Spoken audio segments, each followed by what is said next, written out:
Nhà ăn cơm cả nhà. Hai mẹ con mình ăn cơm chiều. Trời thì đang mưa nha. Thôi mình ăn cơm ấm nước nha cả nhà. Mưa gió lớn quá. Dưa leo nè.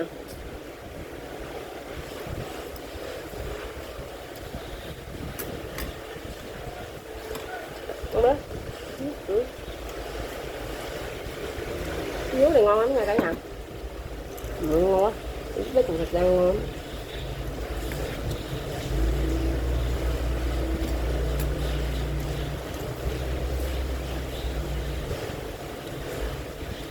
Có ít mỡ rồi.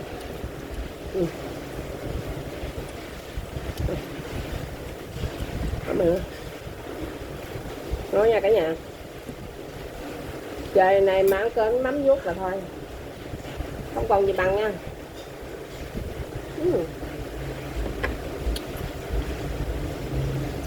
Hao cơm nha cả nhà. Có thịt không? Trời ơi. Có mở miệng ấy.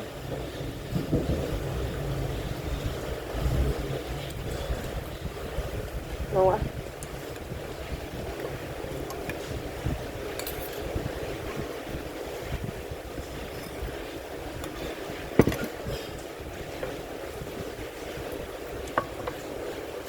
Đậu lòng nữa cả nhà.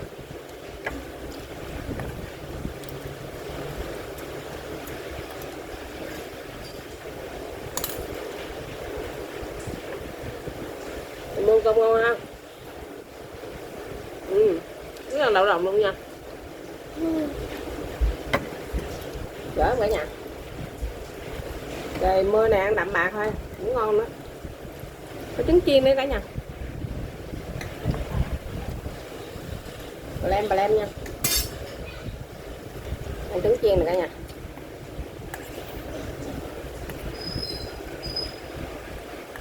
Ngon quá. Ngon thật.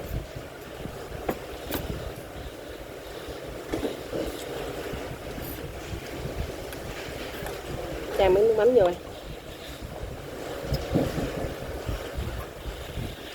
Đó rồi cả nhà.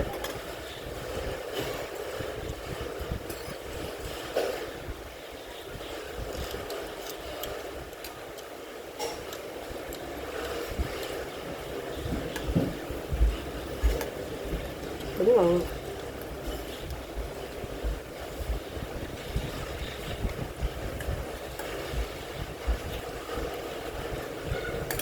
Chưa cái mẹ về quê á, cái đậu lòng nè, nhờ bà nội với bạn bà nội trồng quá trời, nói vô ăn liền ngon đậu lòng á. Em nhớ nhà bác Ngọc phải không? Có quay con heo quay nữa. Nhà bác Ngọc trồng quá thích ăn cái lớp da mà làm giòn cuốn heo mà. Cái này chỗ ngon. Thích ăn cái chỗ đó. Cái da nó là da của mấy con heo mà làm nó cho giòn lên ăn ngon. Mà làm cả nhà ơi. Quá ngon. Rau cơm luôn nha.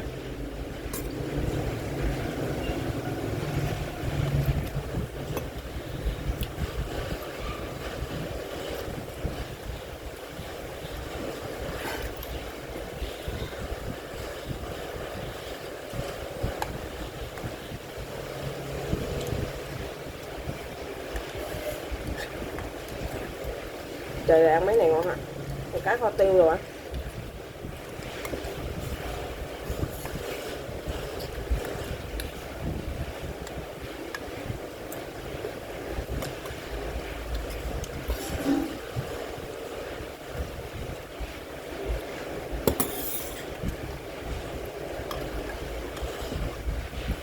Bà lem.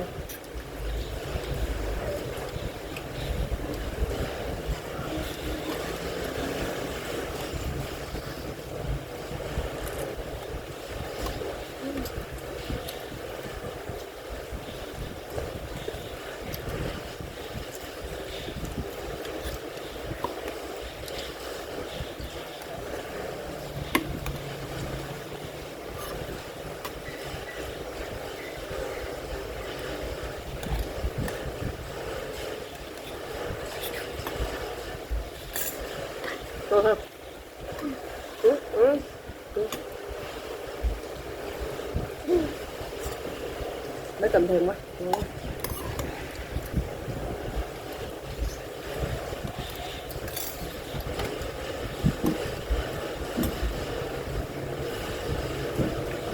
Mới cầm thêm mấy nha.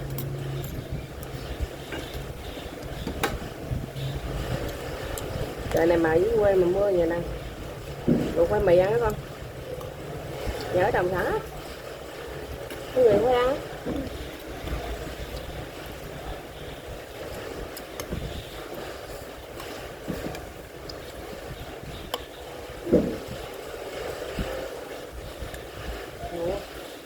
Cái mắm này ăn không vậy?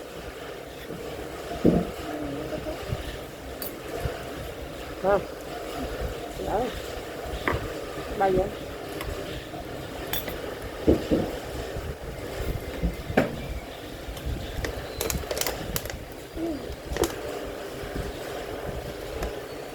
Ngon quá. 2 tô rồi đấy.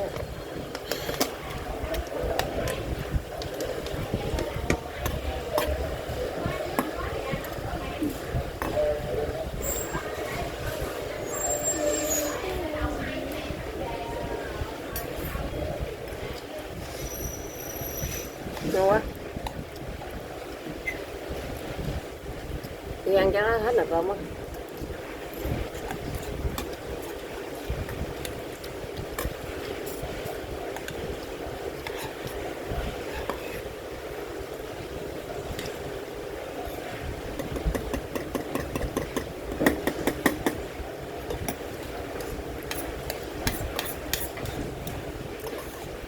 Cay.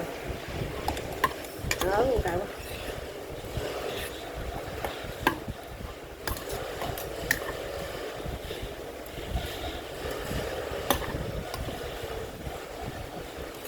Cái gì cơm đâu? Ủa? Không con hả? Không con á.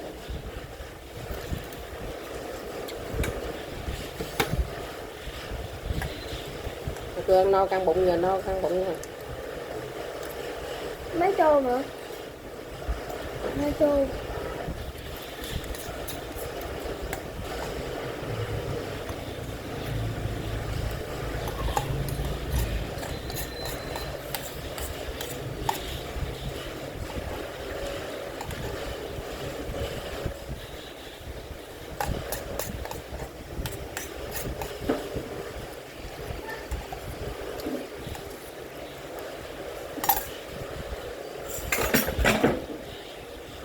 Ba ở nhà.